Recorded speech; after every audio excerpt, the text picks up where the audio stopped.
Bienvenidos a Voces y Fogones, más allá del plato. El día de hoy les venimos a presentar a una persona que nos ha inspirado alrededor de la carrera. Sever Ugarte. Y ustedes preguntarán, ¿quién es esta persona? Sever es una persona a la que queremos con todo nuestro corazón y es un hombre multifacético.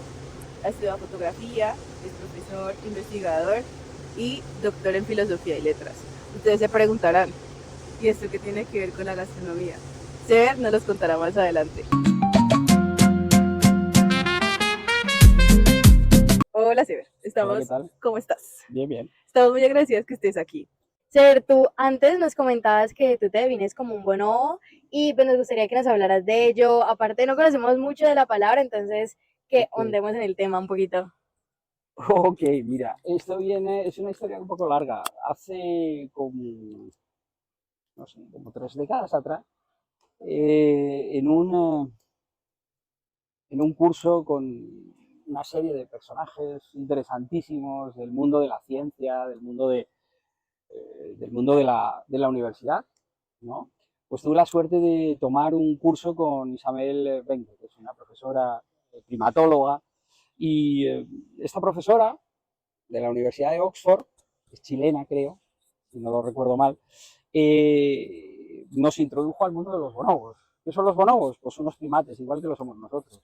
Podríamos decir que junto a los chimpancés somos parientes cercanos. O sea, el bonobo exactamente, no sé cuál es el porcentaje, pero está compartiendo con los seres humanos, es decir, con nosotros como primates, pues cerca de un 99% de su ADN. ¿Qué les pasa a estos animalillos? Y no estoy hablando de cultura terian, ¿vale?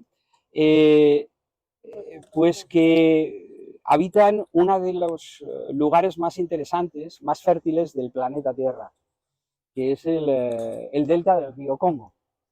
Curiosamente digo un lado, porque al otro lado están los chimpancés. Okay. Y claro, la gente confunde los bonobos con los chimpancés.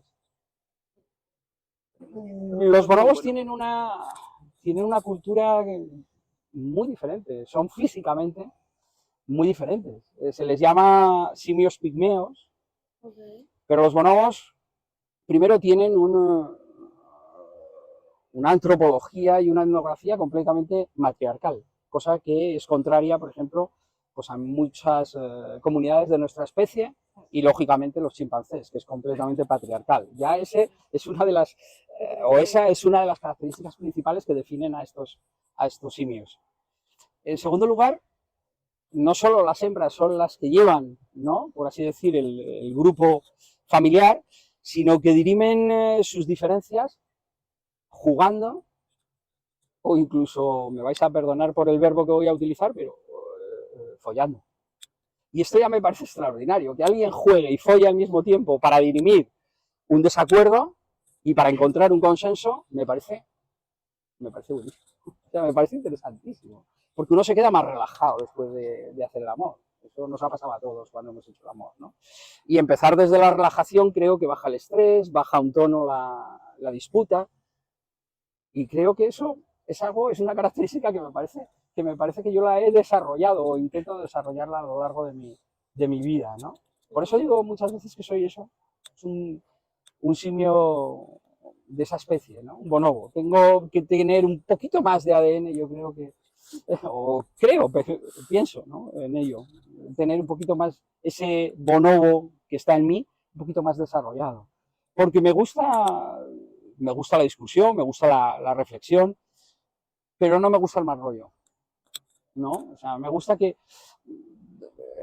mi formación de filósofo me hace enseguida tener el diálogo como cabecera, como libro de cama, ¿no? El diálogo tiene que estar ahí, tiene que existir, tiene que mantener la tensión reflexiva. O sea, que nosotros pensemos cosas diferentes no tiene por qué no unirnos en un mismo propósito, ¿no? Y siempre he sido una persona que ha tenido eso en la cabeza. Desde aquel momento que hice aquel curso, pues más, ¿no? Porque, no sé, me identifiqué mucho con estos animalejos y me sigo identificando, ¿no? 30 años después. Por lo tanto, fue algo importante en mi vida encontrarme a esta primatóloga hablándome pues, del Congo y hablándome de esta especie de simios. Yo creo que esa característica como un poco más juguetona, como más relajada, falta un poquito en el mundo de la gastronomía. O sea, tendemos a percibirlo como muy estricto, muy a la raya, y esa como relajación da pie a que seamos también más creativos, de que podemos inventar nuevas cosas y no necesariamente tener que estarnos matando todo el tiempo para sacar cosas nuevas. Yo creo que esa es una de las claves o con las claves de nuestro arco, de nuestra basílica, ¿no?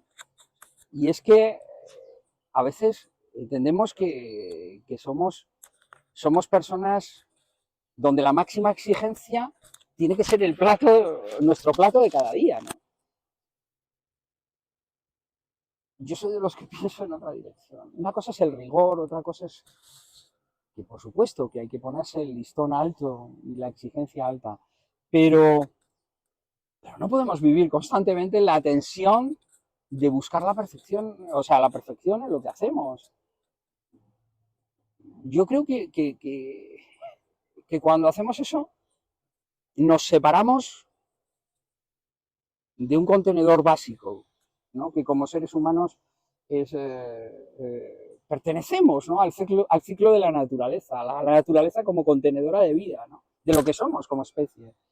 La naturaleza no es perfecta. Y eso es lo interesante de la naturaleza. Cuando nosotros nos vayamos, los líquenes, los musgos, las hierbas, malas, buenas, irregulares, van a crecer allí donde estábamos o donde estuvimos. Creo que nos damos demasiada importancia como especie. Creo que, y como cocineros también, yo creo que hay que bajarle una octava, ¿no?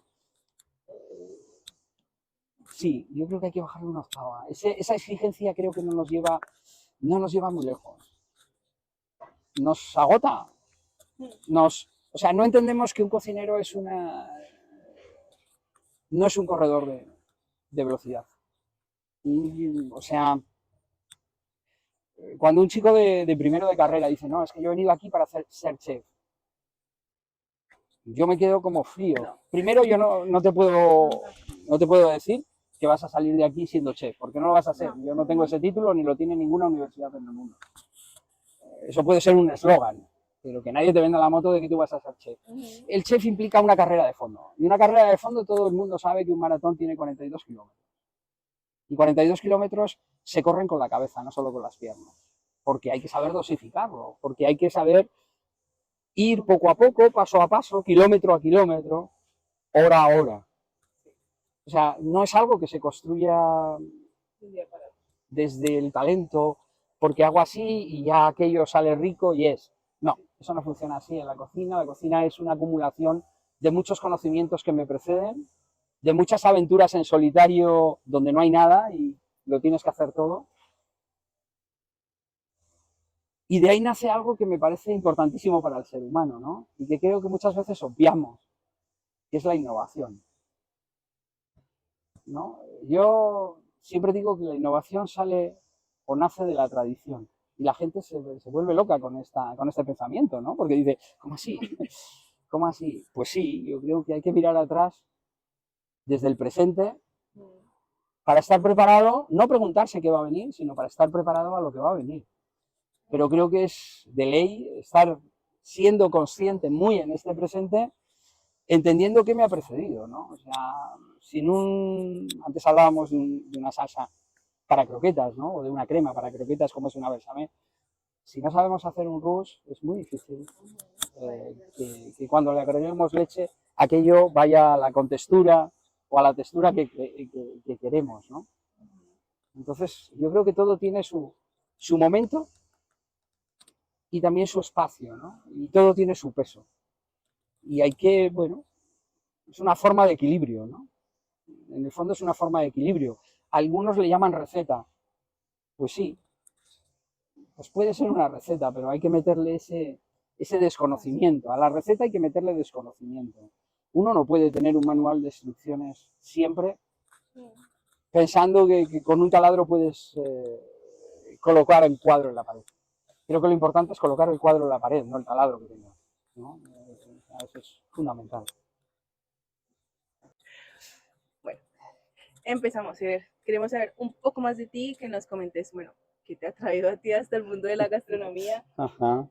qué te gusta, qué te apasiona, todo ese tipo de cosas. ¿Qué me ha traído hasta el mundo de la gastronomía? Yo digo siempre lo mismo. Yo desde pequeño he estado en el mundo de la gastronomía. Sí es verdad que no me formé como gastrónomo, propiamente dicho, en un comienzo de mi carrera. Y nunca he pretendido ser chef, pero la cocina para mí era mi casa. Entonces era mi abuela y mi mamá. Soy de Bilbao y yo siempre cuento una anécdota, pero es importante, pues no sé, decirla, ¿no? Mi abuela daba de comer, tenía un restaurante con mi ama, ¿no? Y un día, pues cuando ya tenía yo algunos años, como unos 13, 14 años, antes empezaba a trabajar un poquito más joven igual, ¿no? Yo vengo de una familia muy humilde, de cocineras, lo recuerdo perfectamente cuando mi madre y mi abuela se presentaron en la dirección del colegio donde yo estudiaba y dijeron, Severín, es así como me llamaban de pequeño, Severín los viernes pues no va a poder venir a clase. Entonces el profesor, que se llamaba don Camilo, le dijo a mi abuela, ¿cómo así? ¿Cómo que no va a venir los viernes a clase? Y dice, sí, porque es que nos tiene que ayudar a su madre y a mí a hacer el mercado. Entonces mis clases de los viernes, sobre todo en la mañana, era el mercado de abastos de la Ribera, en Bilbao, donde mi madre y mi mamá hacían pues la compra, digamos, para la semana, o una compra para la semana importante para el restaurante. Entonces yo aprendí, en vez de pues no sé, matemáticas, pues aprendí a regatear las zanahorias o pues con las aldeanas, ¿no? Que eran los viernes, el día de mercado, donde la gente de los baserris, que son los caseríos, la gente de campo, ¿no? Lo que podría ser, por ejemplo, Silvia, pues bajaban a ese mercado a traer las verduras, sobre todo las hortalizas y todas las cosas frescas.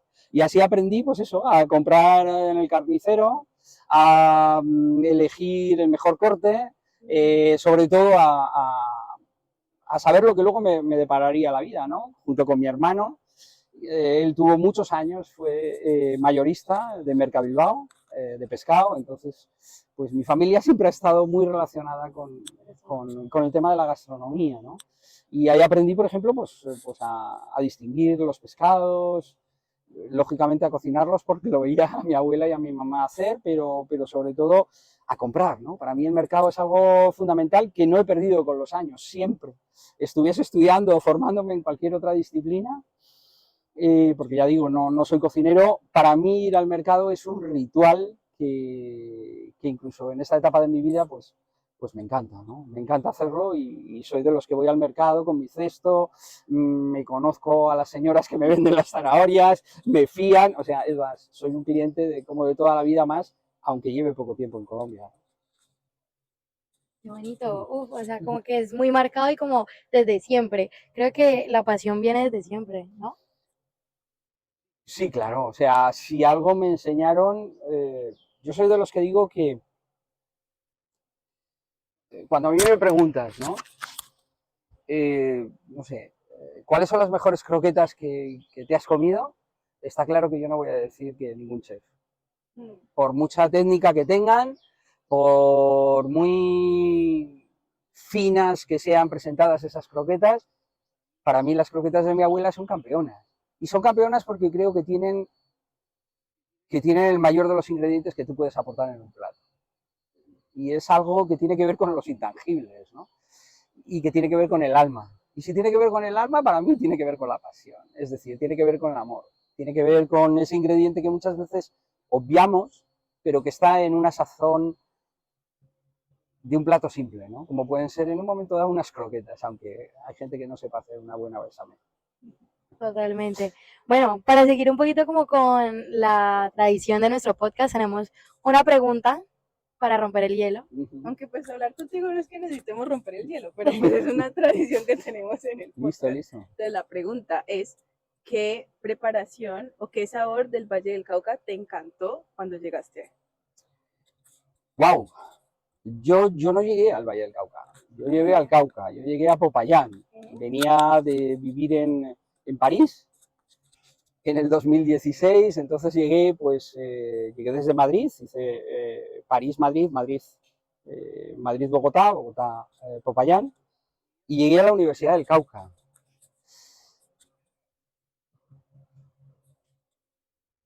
Para mí ¿qué? Un sabor que no me lo quito de la cabeza, porque etimológicamente rápidamente me llevó a mi niñez. Okay. Y es lo que ustedes llaman hogao. ¿Por qué? Sí. Porque, vale, pues era el sabor de casa. Para mí no se llamaba hogao, sino que etimológicamente se llama rehogar. Yo cuando hago esa operación del rehogado estoy haciendo un hogao.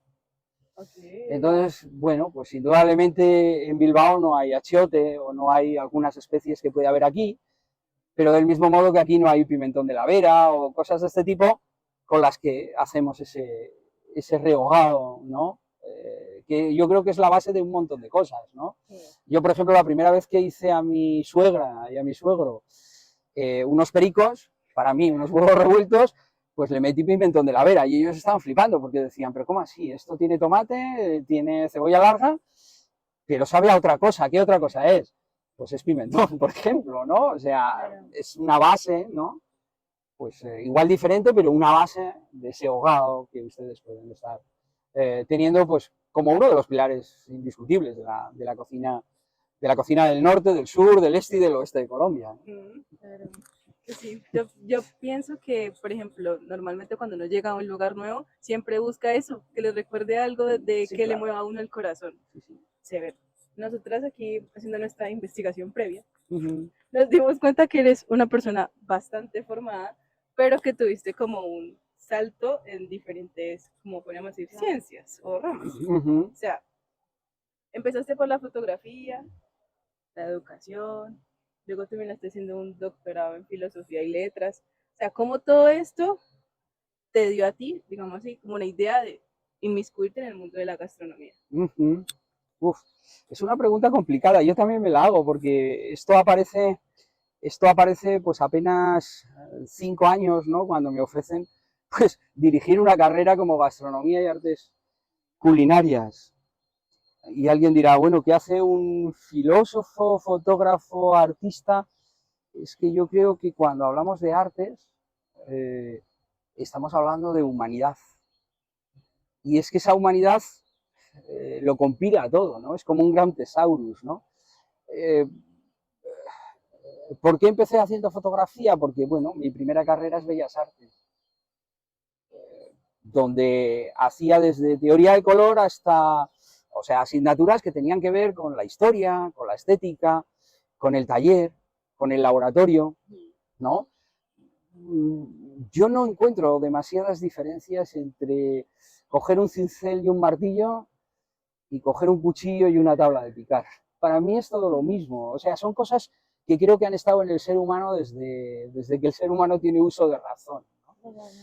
Y son cosas primarias, primitivas, tal vez porque yo soy de Bilbao, siempre me he considerado un hombre del norte, y los hombres del norte siempre hemos sido, para el mundo civilizado, ¿no? Sobre todo para el mundo occidental, europeo, pues gente ruda, gente bruta, vikingos, ¿no? A mí me hace mucha gracia, yo siempre me digo que cómo es posible que en el siglo XXI las sociedades más potentes, a nivel de educación, a nivel cultural, a nivel de cocina, por ejemplo, aunque tengamos el último ejemplo desafortunado de Rexepi al frente, ¿verdad?, sean las personas del norte, sean los vikingos, ¿no? Más rudos que los vikingos, ¿verdad? Pues igual en la antigüedad no había demasiados pueblos, ¿no? Yo pertenezco a esos pueblos, pertenezco a los pueblos del norte. Yo me he criado en una sociedad completamente tradicional, muy cooperativa y a veces muy básica, tan básica que tenemos un idioma raro, como es el euskera, y que tenemos un sistema tanto jerárquico y social, ¿no? Una etnografía pues muy diferente, por ejemplo, al resto de España, ¿no? Sin embargo, me considero una persona del mundo, ¿no? Entonces, He tenido la posibilidad de viajar mucho, me encanta, es algo que creo que es como, por lo menos para mí, el oxígeno, y siempre pienso que mi formación tiene que ver con ese viaje. Es un viaje que supongo y espero que así sea, no se acabe hasta que me muera, ¿no? Porque siempre he sido una persona inquieta y siempre he sido una persona que antes de ser maestro soy claramente estudiante. A mí me encanta aprender. Entonces, la inquietud, tal vez, el viaje, por otro lado, la exploración continua, esa ha sido la constante en mi vida. Salté de las artes al pensamiento por necesidad, ¿no? Y a la filosofía por una necesidad de preguntarme, ¿no? Okay. ¿Qué estaba pasando entre mi mano y mi cabeza? Siempre pasaba antes en mi cabeza que en mi mano, ¿no? Siempre ocurría aquí, ¿no? Entonces me pregunté que por qué no la pregunta era más importante que la respuesta. Y soy de los que creo que no hay fórmulas, no creo en las recetas. Creo en las personas, creo en las experiencias, creo en las equivocaciones y en cómo todo eso forma parte del aprendizaje y del viaje. No es ni mejor ni peor. Un error para mí es un acierto para muchos, porque es la forma en la que aprendo, ¿no? En la que me enfrento a la pregunta. Y creo que eso es bien importante, tenerlo también en la cabeza. En el radar. Sí, sí, o sea, yo tengo apenas 1,70 m y soy siempre así como menudo, no estoy acuerpado, no estoy cachas. Ahora, pues en este momento soy calvito. Mi mujer suele decir que era muy guaperas, ¿no? Cuando tenía 20 años y tenía pelo. El otro día les enseñé una foto de los años 80 y no creía. Mi hija que ese señor que estaba ahí era su padre. ¿Y por qué te cuento esto? Me he ido a otro lado, ¿no? Ves que mi sistema de relaciones es caótico, ¿no? Pero te cuento esto porque a mí siempre me gustó ser la persona que lleva el guión siendo el segundo actor, no el protagonista. No soy el que siempre da el beso a la actriz principal, pero sí soy el que lleva la trama argumental del desenlace. Posiblemente el que acaba con la dama. Que es muchísimo mejor. Súper poderosa, súper fuerte. Y es como súper chévere ver cómo unes todos estos conceptos y cómo se genera el arte, a final de cuentas, porque todo es arte. Y cómo exactamente lo que nos decías, la pregunta a veces tiene que pesar más que un resultado.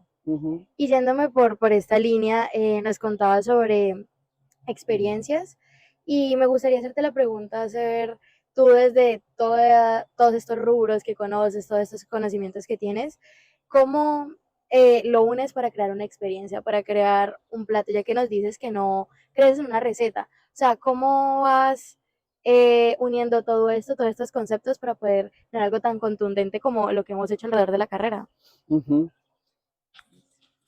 Yo creo que hay una fórmula que es muy sencilla y que muchas veces obviamos y que todos, de una manera en mayor o menor escala, desarrollamos en nuestras carreras y en nuestras vidas, que es la intuición. O sea, yo soy una persona que aprendo y que escucho mucho a mi Pepito Grillo, a mi intuición, ¿no? Por eso considero que el error forma parte del viaje, ¿no? Entonces, mis experiencias se construyen a través de esa intuición. Muchas veces no sé lo que voy a hacer, pero me pongo en la faena de hacerlo. O sea, para eso, o sea, yo siempre, desde jovencito, ya digo que he viajado mucho, ¿no? Y como dice Paul Vogles en El cielo protector, en esa primera página magnífica, que es una joya de la literatura, él discierne y separa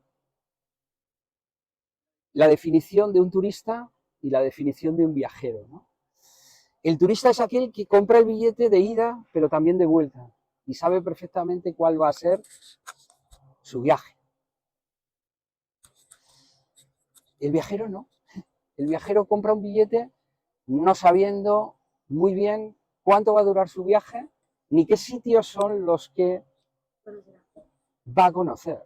Es el propio viaje el que te va llevando a la experiencia del viajar. Y lo bueno que tiene eso es que el viajero es un ciudadano del mundo. O sea, no es de un lugar más que de otro. A mí cuando me preguntan cuál es tu ciudad preferida en el mundo o cuál es tu comida en el mundo, que dirías, no puedo pasar sin ir a Italia y comer en tal sitio, ¿no? A mí me gusta decir que todas. O sea, sí, todas las lecturas, ¿no? Son posibles y son interesantes. Aun los malos libros te enseñan a cómo no te gustaría escribir tu siguiente capítulo, ¿no? Y creo que eso es bien interesante, ¿no? Todas las lecturas son posibles y dentro de una experiencia uno se tiene que nutrir de la intuición en relación, o yo por lo menos me gusta formar así la experiencia, ¿no? De esas experiencias que has tenido, de esas lecturas buenas, malas y regulares, pero también de esa intuición que hace como los buenos vinos, ¿no? Que lo que está decantando en esa botella verdaderamente sea un caldo que merezca la pena ser probado, ¿no? Yo creo que uno cuando empieza como a estudiar esta carrera o cuando uno se sumerge en el mundo de la gastronomía tiende a tener mucho miedo de eso, de seguir su intuición, o sea, uno tiende a seguir recetas, seguir como lo que te dice el chef y no como tener las riendas del asunto y decir, bueno, yo quiero irme por este lado. Entonces, me parece una forma muy bonita y muy atrevida de ver el mundo de la gastronomía y siento que también eso es como una actitud que nos forman aquí en la universidad. Teniendo en cuenta eso, ¿cuál crees tú que ha sido como el mayor aporte que le has hecho a tus estudiantes?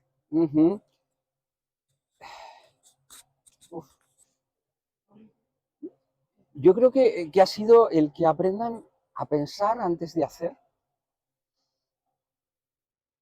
pero que no le den tanto tiempo a ese pensar sin hacer. Y eso tiene que ver con la pasión. O sea, la intuición para mí está cargada de pasión.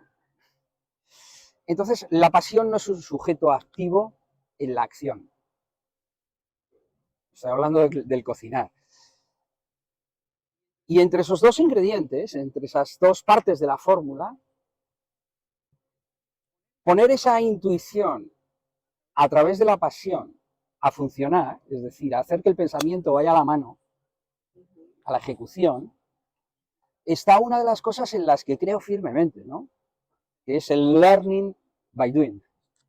O sea, aprendo haciendo, equivocándome. En el hacer siempre hay equivocación. Aprendo como aprende el artesano. No solo a fuerza de repetición, sino aprendiendo a entender el error como un siguiente paso, como un peldaño más. Y creo que es ahí donde yo creo que les he podido aportar un poquito, ¿no? A pensar, a entenderse como seres humanos, antes que como cocineros, ¿no? En estos momentos, pues, es la segunda vez que me refiero a René Redzepi, ¿no? Pero es muy triste como alguien que entiende la cocina como una perfección, ¿no? Pues podría ser como Escoffier, ¿no? Como un sistema de brigadas militarizado, Totalmente. se pierde en un momento de su carrera en pro de esa perfección y se olvida de ser lo que tiene que ser un cocinero, ¿no? Que es un ser humano, antes que cocinero, ¿no? Como cualquier profesional. Mies, que hoy dirige, pues, como dir con un mundo de gente, me dijo una vez una cosa, mi exmujer, que me pareció maravillosa, ¿no? Y que atesoro muchísimo en el corazón, ¿no? No hay un gran profesional que se pueda llamar a sí mismo gran profesional sin antes haber pasado por el ser un gran ser humano, ¿no? Si detrás no hay un ser humano, ¿de qué me sirve que seas un gran técnico? ¿De qué me sirve que hagas las cosas 10? Para mí cocinar es compartir, es amar. Entonces, si no puedes hacer eso, si estás limitado ahí, es muy difícil que puedas hacer un plato que perdure en el tiempo. A mí me gusta más Karen que Escoffier, ¿no? Karen era intuitivo, era genial y loco, porque le metía mucha pasión, ¿no? Tanto es así que se metió en política y se metió en otras cosas y complicó pues, la vida de Napoleón, ¿no? Pero soy más de Karen que... Soy más de seguir al conejo de Alicia, ¿no? Y de crecer con él dentro de la madriguera, aunque tenga mucho de sombrerero loco y de sentarme en la hora del té ¿no? Soy como un poco esos dos personajes en ese aspecto. Y si eso ha podido saltar a mis alumnos, creo que Está bien hecho. es lo mejor que he podido, o creo yo que es lo mejor que he podido hacer, ¿no? Sí, claro, y sin ninguna duda. Sever, nos dejas con muchísimas reflexiones, con muchas cosas que pensar y cosas que a veces no pensamos que tengan que ver con la cocina. Y bueno, te queremos mucho agradecer por este tiempo, por darnos esta perspectiva, por mostrarnos y demostrarnos que la cocina, que gastronomía no es solo cocina. Sí, Sever, darte muchísimas gracias por acompañarnos el día de hoy, por abrirnos como la mente a nuevas visiones, porque tendemos a ser un poquito cerrados, y a nuestros oyentes por acompañarnos y seguir escuchando nuestro podcast. Chao. Chao.